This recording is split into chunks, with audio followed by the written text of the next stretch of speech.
ഇന്ന് നമുക്ക് അർജുൻ അശോകൻ കേന്ദ്ര കഥാപാത്രത്തിലെത്തുന്ന സുമതി വളവ് എന്ന മലയാളം ഹൊറർ സിനിമയുടെ കഥ നോക്കിയാലോ. കഥയുടെ ചുരുക്കം എന്തെന്നാൽ, ഒരു ഗ്രാമം, ആ ഗ്രാമത്തിലൊരു വളവുണ്ട്. ആ വളവ് രാത്രി 8 മണിക്ക് ശേഷം കടക്കുന്നവരാരും തന്നെ ജീവനോടെ കാണില്ല. സത്യത്തിൽ ആ വളവിൽ ഒരു സ്ത്രീയുടെ പ്രേതമുണ്ട്. ആ ഒരു പ്രേതമാണ് എല്ലാവരെയും തടയുന്നതും.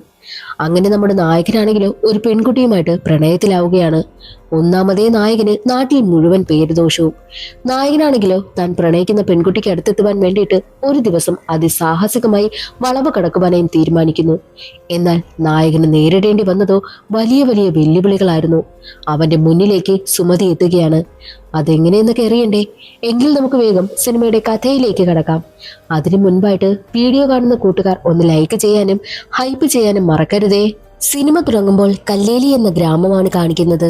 കാടിനുള്ളിലെ ഗോത്രവിഭാഗക്കാർ വ്യവസായത്തിന് പോകും മുൻപ് മുത്തപ്പനോട് അനുവാദം ചോദിക്കുന്നുണ്ട്. എന്നാൽ ഒരുപാട് തടസ്സമുണ്ടായിരുന്നു അന്ന്. മൃഗങ്ങളൊക്കെ വല്ലാതെ ശബ്ദമുണ്ടാക്കിയത് കൊണ്ട് തന്നെ ഇന്ന് രാത്രി ആരും പുറത്തു പോകരുതെന്ന് മൂപ്പൻ പറയും. എന്നാൽ അത് കേൾക്കുവാനായിട്ട് ഒരു പയ്യൻ തയ്യാറായില്ല. ഗ്രാമത്തിനടുത്തൊരു വളവുണ്ട്, രാത്രി വളവ് കടന്നാൽ അപകടമാണെന്നും മൂപ്പൻ പറയുമ്പോൾ അത് കേൾക്കാതെ ആ പയ്യൻ അവിടെ നിന്ന് പോകും. അവനെ ഒറ്റയ്ക്ക് വിടാൻ തയ്യാറാകാത്ത ഭാര്യയും കൂടെയുണ്ട്. അവരാ വളവ് കടന്ന് ചെല്ലുന്നതോ കാടിനുള്ളിലെ വെള്ളച്ചാട്ടത്തിലേക്കാണ്. അവിടെ ഒരു പെൺകുട്ടിയെ കാണുകയാണ്. ആരാ ഈ നേരത്തെന്നവൻ ചോദിച്ചതും അവളുടെ കയ്യിലിരുന്ന റാന്തലോണായി. നോക്കുമ്പോഴോ അവന്റെ ഭാര്യയെ പോലെ തന്നെ കാണാൻ. രണ്ടാളും ഞെട്ടിപ്പോവുകയാണ്. അതേസമയം തന്നെ ആ പെൺകുട്ടിയുടെ കണ്ണ് വെള്ളയാവുകയും ചെയ്യും. അതൊരു പ്രേതമായിരുന്നു. ആ സീൻ അവിടെ കട്ടായി. പിന്നീട് കാണിക്കുന്നത് ആ നാട്ടിലേക്ക് ട്രാൻസ്ഫറായി എത്തുന്ന പുതിയ ഫോറസ്റ്റ് റേഞ്ച് ഓഫീസറായ ഹരിയെയാണ്. ഹരിക്ക് മറ്റു ഓഫീസർമാർ ആ നാടിനെ പറ്റി പറഞ്ഞു കൊടുക്കുന്നുണ്ട്. ഈ കല്ലേലി എന്ന നാട്ടില് ഇതിനപ്പുറം ഒരു വളവുണ്ട്. ഇവിടെ യക്ഷിയുണ്ടെന്നൊക്കെയാ പറയുന്നത്. രാത്രി 8 മണിക്ക് ശേഷം ആരും അവിടേക്ക് പോകാറില്ല. പോയവരാരും തന്നെ ജീവനോടെ വന്നിട്ടുമില്ല എന്നുള്ള കാര്യം പറയും. പക്ഷേ അതൊന്നും ഹരി വിശ്വസിക്കത്തേയില്ല. അതിനുശേഷം കാണിക്കുന്നത് നായകനായ അപ്പുവിനെയാണ്. അപ്പുവിന് രാത്രിയായി കഴിഞ്ഞാൽ വല്ലാത്ത പേടിയാ. അച്ഛനും അമ്മയും സഹോദരിയും സഹോദരിയുടെ മകളായ അല്ലിയും ചേർന്നതാണ് അപ്പുവിന്റെ കുടുംബം.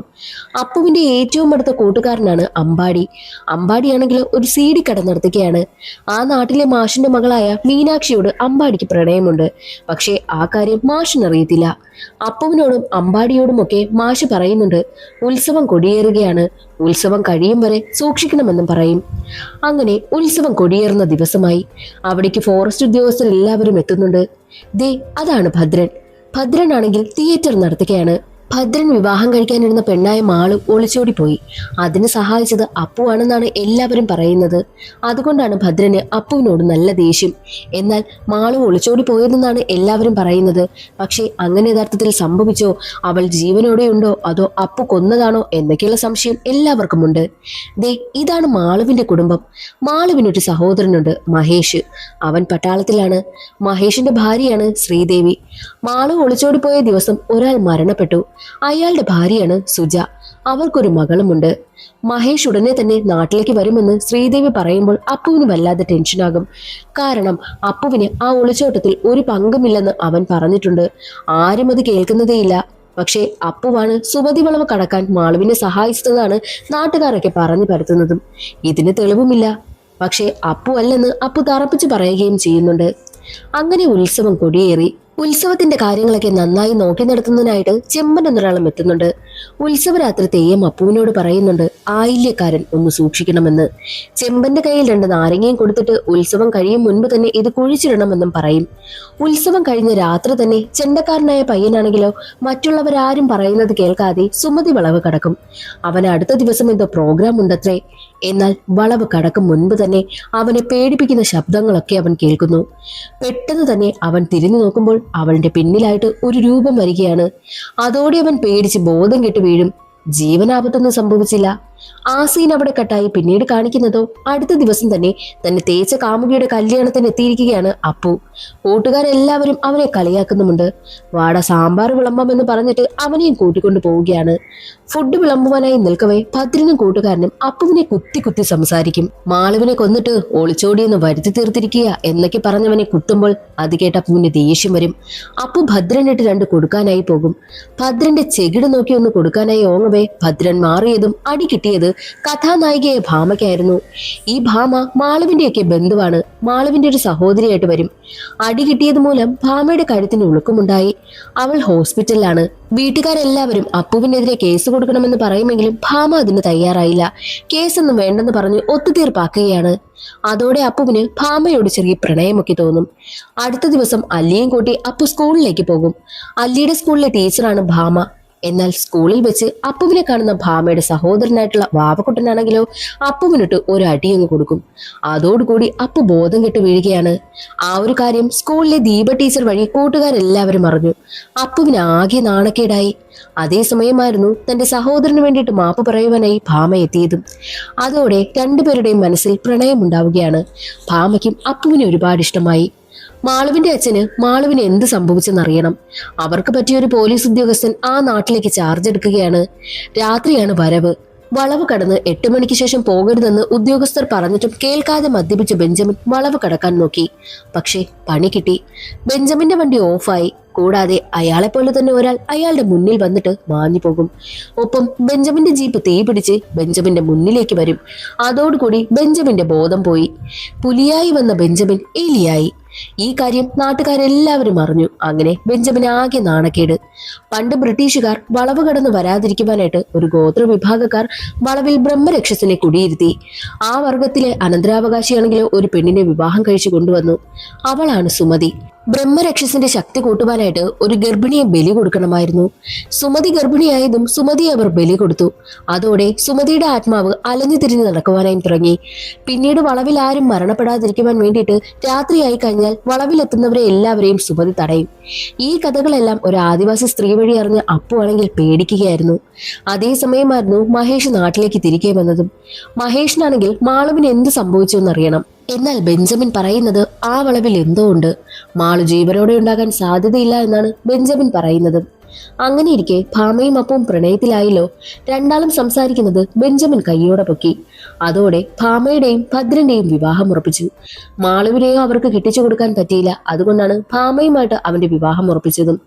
ഉടനെ മഹേഷും ഫാമിലിയും ഭാമയുടെ ഫാമിലിയും അപ്പുവിന്റെ വീട്ടിലെത്തി ഭാമയുടെ കല്യാണം നടത്തുവാനായിട്ട് ഉദ്ദേശിച്ച കാര്യം പറയും. കല്യാണമെല്ലാം നടത്തി തരണമെന്ന് പറഞ്ഞിട്ട് ഫുഡിന്റെ കോൺട്രാക്ട് അപ്പുവിന്റെ അച്ഛനാണ് നൽകിയതും. ഇവർക്ക് കാറ്ററിംഗ് സർവീസ് ഉണ്ട്. ഭാമയുടെ വിവാഹം ഉറപ്പിച്ചതോടുകൂടി ദേഷ്യമെന്ന അപ്പുവും കൂട്ടരും വളവിലെത്തി സുമതിയെ ഒരുപാട് ചീത്ത പറഞ്ഞു. ഒടുവിൽ സുമതിയാണെങ്കിലോ അവരെ അവിടുന്ന് പേടിപ്പിച്ചു വിടും. ബോധം കെട്ട് വീണ് കിടന്ന അവരെയൊക്കെ ഫോറസ്റ്റ് ഉദ്യോഗസ്ഥരാണ് ഓഫീസിലേക്ക് കൊണ്ടെത്തിച്ചതും. ഭാമയും അപ്പവും പ്രണയത്തിലാണെന്നുള്ള കാര്യം ഭാമയുടെ സഹോദരനായ വാവക്കുട്ടൻ അറിയാം. ചേച്ചിക്ക് കല്യാണത്തിന് താല്പര്യമില്ല. ചേച്ചി എങ്ങനെയെങ്കിലും കൂട്ടിക്കൊണ്ടു പോകുവാനായിട്ടും അപ്പുവിനോട് വാവക്കുട്ടൻ പറയുകയാണ്. അതേസമയമായിരുന്നു അപ്പുവിനടുത്തേക്ക് ഭദ്രൻ വന്നതും. ഭദ്രനെ കണ്ടതും സുജയും കുഞ്ഞും പേടിക്കും. അതിന് കാരണം എന്താണെന്ന് അപ്പു അന്വേഷിച്ചപ്പോഴാണ് സുജയുടെ ഭർത്താവ് ഭദ്രനിൽ നിന്നും കുറച്ച് കാശ് വാങ്ങിയിരുന്നു. കാശ് തിരികെ കൊടുക്കാനില്ലാത്തത് കൊണ്ടാണ് ആത്മഹത്യ ചെയ്തതും. കാശ് തിരികെ കൊടുക്കാനില്ലാത്തത് കൊണ്ട് തന്നെ സുജയാണെങ്കിൽ ഭദ്രന്റെ ടാക്കീസിൽ ജോലിക്ക് നിൽക്കേണ്ടി വന്നു. എന്നാൽ ഭദ്രനാണെങ്കിലോ സുജയെയും മകളെയും അബ്യൂസ് ചെയ്യുകയാണ് ചെയ്തതും. അതുകൊണ്ടാണ് മകൾ അങ്ങനെ പേടിക്കുന്നതും. അതെല്ലാം അറിഞ്ഞ അപ്പു ആണെങ്കിലോ മഹേഷിനോട് സത്യം തുറന്നു പറയുവാനേയും തീരുമാനിക്കുന്നു. ചെമ്മനോടതെല്ലാം പറഞ്ഞിട്ടാണ് മഹേഷിനടുത്തേക്ക് പോകുന്നതും. എന്നാൽ മഹേഷ് ആണെങ്കിലോ അപ്പു പറയുന്നതൊന്നും കേൾക്കാൻ കൂട്ടാക്കുന്നില്ല. അടുത്ത ദിവസം സുജയും മകളും തൂങ്ങി മരിച്ച വാർത്തയറിഞ്ഞാണ് ഗ്രാമം ഉണർന്നതും. അവരെ കൊന്നത് ഭദ്രനാണെന്ന് അപ്പുവിന് ഉറപ്പായിരുന്നു. പക്ഷേ പോലീസാണെങ്കിൽ അത് ആത്മഹത്യയാക്കി കേസും ക്ലോസ് ചെയ്തു. ഉടനെ ഭദ്രനെ തിരക്കി ടാക്കീസിലെത്തിയ അപ്പു ആണെങ്കിൽ ഭദ്രനെ ഒരുപാട് തല്ലും. അവിടെ എത്തിയ അപ്പുവിന്റെ അച്ഛനോട് ഭദ്രൻ പറയുന്നത് ഭാമയെ ഇവന് ഇഷ്ടമായതുകൊണ്ടാണ് ഇവൻ എന്നെ തല്ലി ചതയ്ക്കുന്നത് എന്ന് പറഞ്ഞ് പ്ലേറ്റ് മാറ്റുകയാണ്. അത് കേട്ട അച്ഛന് വല്ലാത്ത ദേഷ്യം വരും. നിനക്ക് ഭാമയെ ഇഷ്ടമാണോടാ എന്നൊക്കെ അവനോട് ചോദിക്കുന്നു. എന്ത് സംഭവിച്ചാലും ഞാൻ ഈ വിവാഹം നടത്തുമെന്ന് പറഞ്ഞിട്ട് അപ്പുവിന്റെ അച്ഛൻ അവിടെ നിന്ന് പോകും. എന്നാൽ താനാണ് സുജയും കുട്ടിയും കൊന്നതെന്നും വിവാഹം കഴിഞ്ഞാൽ തനിക്കൊരു മനസമാധാനം വേണ്ടേ, രണ്ടും അങ്ങനെ നിന്നാൽ ശരിയാകില്ല എന്നും ഭദ്രൻ അപ്പുവിനോട് പറയുന്നു. അത് കേട്ടതും അപ്പുവിന് ഒരുപാട് ദേഷ്യം വരും. അങ്ങനെ ഭാമയുടെ വിവാഹ ദിവസം എത്തി. അപ്പുവിന് ഒന്നും ചെയ്യാൻ പറ്റാത്ത അവസ്ഥയാണ്. അവിടെ ഹെൽപ്പിനായിട്ട് അപ്പുവും കൂട്ടരും എല്ലാവരും ഉണ്ട്. അപ്പുവിന്റെ അച്ഛനാണെങ്കിലോ ഫുഡിന്റെ കാര്യങ്ങളെല്ലാം നോക്കുന്നതും. അപ്പുവിന്റെ സങ്കടം കണ്ട അച്ഛനാണെങ്കിലോ ഭാമയെ ആരും അറിയാതെ വിളിച്ചിറക്കിക്കൊണ്ട് പോകുവാനായിട്ടും അപ്പുവിനോട് പറയും. അപ്പോഴാണ് ഭാമയെ കാണാനില്ലെന്നറിയുന്നതും. എല്ലാവരും ചേർന്ന് അപ്പുവിനെ തല്ലാനായി ഒരുങ്ങുമ്പോൾ അവരെ തടഞ്ഞ മഹേഷ് ആണെങ്കിൽ സത്യമെല്ലാം ഞാൻ അറിഞ്ഞു, അവൾ ഫോറസ്റ്റ് ഓഫീസിലുണ്ട്, നീ അവിടേക്ക് വേഗം പോകുവാനായിട്ടും അപ്പുവിനോട് മഹേഷ് പറയും. അങ്ങനെ അവൻ ബൈക്കും എടുത്ത് നേരെ പോകുന്നത് ഫോറസ്റ്റ് ഓഫീസിലേക്കാണ്. പക്ഷേ പോകും മുൻപ് സുമതി വളവുണ്ടല്ലോ, 8 മണിക്ക് ശേഷമായിരുന്നു അവൻ ഇറങ്ങിയതും. വളവിലെത്തിയപ്പോൾ അപ്പുവിന് വല്ലാതെ പേടിയാകുവാനായും തുടങ്ങി. അതേ സമയം തന്നെ പിറകിലൂടെ വന്ന ഭദ്രന്റെ ജീപ്പ് അപ്പുവിനെ തട്ടിയിടും. ഭദ്രന്റെ കൂടെ ബെഞ്ചമിനും ഉണ്ടായിരുന്നു. അവർ രണ്ടുപേരും ചേർന്ന് അപ്പുവിനെ ഒരുപാട് തല്ലി. വളവിലിട്ട് ഭദ്രനാണെങ്കിൽ അപ്പുവിനെ കൊല്ലുവാനായി നോക്കുമ്പോൾ ഭദ്രന്റെ മുന്നിലേക്ക് സുജയുടെയും മകളുടെയും ആത്മാവ് വരുന്നു. സത്യത്തിൽ അത് സുമതിയുടെ പണിയാണ്. അതുകൊണ്ട് പേടിച്ച് ഭദ്രനാണെങ്കിൽ നേരെ ബെഞ്ചമിനടുത്തേക്ക് ഓടി വരും. എന്നാൽ ബെഞ്ചമിനാണെങ്കിലോ ഉടനെ തന്നെ അപ്പുവിനെ കൊല്ലുവാനായിട്ട് നോക്കുമ്പോൾ അപ്പുവിന്റെ ദേഹത്ത് സുമതി കയറും. രണ്ടാളെയും കൊല്ലുകയാണ്. അപ്പുവിന്റെ ബോധവും അതോടുകൂടി പോകുന്നു. എന്നാൽ അപ്പുവിന്റെ അടുത്തെത്തിയ മഹേഷ് ആണെങ്കിൽ അപ്പുവിനെ തട്ടി വിളിച്ചിട്ട് എഴുന്നേൽപ്പിച്ചിട്ട് നേരെ ഫോറസ്റ്റ് ഓഫീസിലേക്ക് പോകുവാനായും പറഞ്ഞു. അപ്പു ആണെങ്കിൽ മഹേഷിന് നന്ദിയും പറഞ്ഞ് നേരെ ഓഫീസിലേക്ക് എത്തി. അവിടെ ഭാമയുണ്ടായിരുന്നു. രണ്ടാളും കെട്ടിപ്പിടിച്ച് പൊട്ടിക്കരയുകയാണ്. അടുത്ത ദിവസം 2 ഫാമിലിയും അവിടെ എത്തി വലിയ പ്രശ്നമായിരുന്നു. അപ്പോൾ അവിടേക്ക് ഒരാൾ വരും. അത് മറ്റാരുമല്ല, ഒളിച്ചോടിപ്പോയ മാളുവായിരുന്നു. മരിച്ചു എന്ന് കരുതിയ മാളു തിരികെ വന്നപ്പോൾ എല്ലാവരും ഞെട്ടിപ്പോയി. തനിക്ക് ഇഷ്ടപ്പെട്ട ആളിനൊപ്പം ഒളിച്ചോടി പോയതാണെന്നും മാള് പറയും. അതോടുകൂടി മാളുവിനെ അപ്പു കൊന്നതല്ല എന്ന സംശയം എല്ലാവർക്കും മാറിക്കിട്ടി. അപ്പുവിന്റെ നിരപരാധിത്വവും തെളിഞ്ഞു. മാളു തന്റെ ഭർത്താവിനെ ചൂണ്ടിക്കാട്ടിയപ്പോഴാണ് എല്ലാവരും ഞെട്ടിയത്. അത് മറ്റാരുമല്ല, ഫോറസ്റ്റ് ഓഫീസറായ ഹരിയായിരുന്നു. ആ നാട്ടിലേക്ക് തന്നെ ഹരി എത്തിയത് മാളുവും അവളുടെ വീട്ടുകാരുമായിട്ടുള്ള പ്രശ്നങ്ങളെല്ലാം പരിഹരിക്കണമെന്ന് കരുതിയ. എന്നാൽ അവിടെ വന്നപ്പോഴാണ് മാളുവിന്റെ ഒളിച്ചോട്ടമാണ് ഏറ്റവും വലിയ നാട്ടിലെ പ്രശ്നമെന്നും ഹരി മനസ്സിലാക്കി ദേ ഇപ്പോൾ മാളുവിനെ അവിടേക്ക് കൊണ്ടുവന്നതും. ഭാമയുടെയും അപ്പുവിന്റെയും വിവാഹം നടത്തണമെന്ന് മാളു അച്ഛനോട് കെഞ്ചി പറയും. അതോടുകൂടി വിവാഹത്തിന് ഭാമയുടെ വീട്ടുകാർ സമ്മതിക്കും. ഹരിയുടെ അടുത്തെത്തിയ അപ്പു ചോദിക്കും, മാളു ചേച്ചിയുടെ ഭർത്താവാണെന്ന കാര്യം എന്താ ഞങ്ങളോട് പറയാത്തത് എന്ന് ചോദിക്കുമ്പോൾ, അന്ന് ഞങ്ങളെ പോകാൻ സഹായിച്ചത് നീയല്ലേ, എന്നിട്ട് അപ്പു എന്നെ കണ്ടില്ലേ എന്ന് ചോദിക്കുമ്പോഴാണ് അപ്പു ഞെട്ടിപ്പോകുന്നതും. അതേസമയം മഹേഷ് അപ്പുവിനടുത്തെത്തി. അളിയ എന്ന് വിളിക്കുമ്പോൾ, നന്ദിയുണ്ട് എന്നെ ഇന്നലെ വളവിൽ നിന്നും ഉണർത്തി വിട്ടതിനെന്ന് അപ്പു പറയും. അത് കേട്ട മഹേഷ്, ഞാനോ വളവിൽ വരാനോ, പട്ടാളക്കാരനായാലും എനിക്ക് പേടിയുണ്ടടാ എന്നും മഹേഷ് പറഞ്ഞിട്ട് അവിടെ നിന്ന് പോകുന്നു. അത് കേട്ട് അപ്പു ഞെട്ടിപ്പോകും. മാളുവിനെ എന്ന് വളവ് കിടക്കാൻ സഹായിക്കാൻ അപ്പുവിന്റെ രൂപത്തിൽ എത്തിയതും അപ്പുവിനടുത്ത് മഹേഷിന്റെ രൂപത്തിൽ എത്തിയതും സത്യത്തിൽ സുമതിയായിരുന്നു. ആ ഒരു സത്യമെല്ലാം അപ്പുവിന് മനസ്സിലായി. അതോടുകൂടി സിനിമയുടെ കഥ അവിടെ അവസാനിക്കുകയാണ്. ഇന്നത്തെ ഈ ഒരു വീഡിയോ എല്ലാവർക്കും ഇഷ്ടമായെന്ന് കരുതുന്നു. ഇഷ്ടമായാൽ ഒന്ന് ലൈക്ക് ചെയ്ത് സപ്പോർട്ട് ചെയ്യാനും ചാനൽ ഇഷ്ടമായാൽ സബ്സ്ക്രൈബ് ചെയ്യാനും മറക്കരുതേ. അടുത്തൊരു സിനിമയുടെ കഥയിൽ കാണാം. അതുവരെ എല്ലാവർക്കും ബൈ.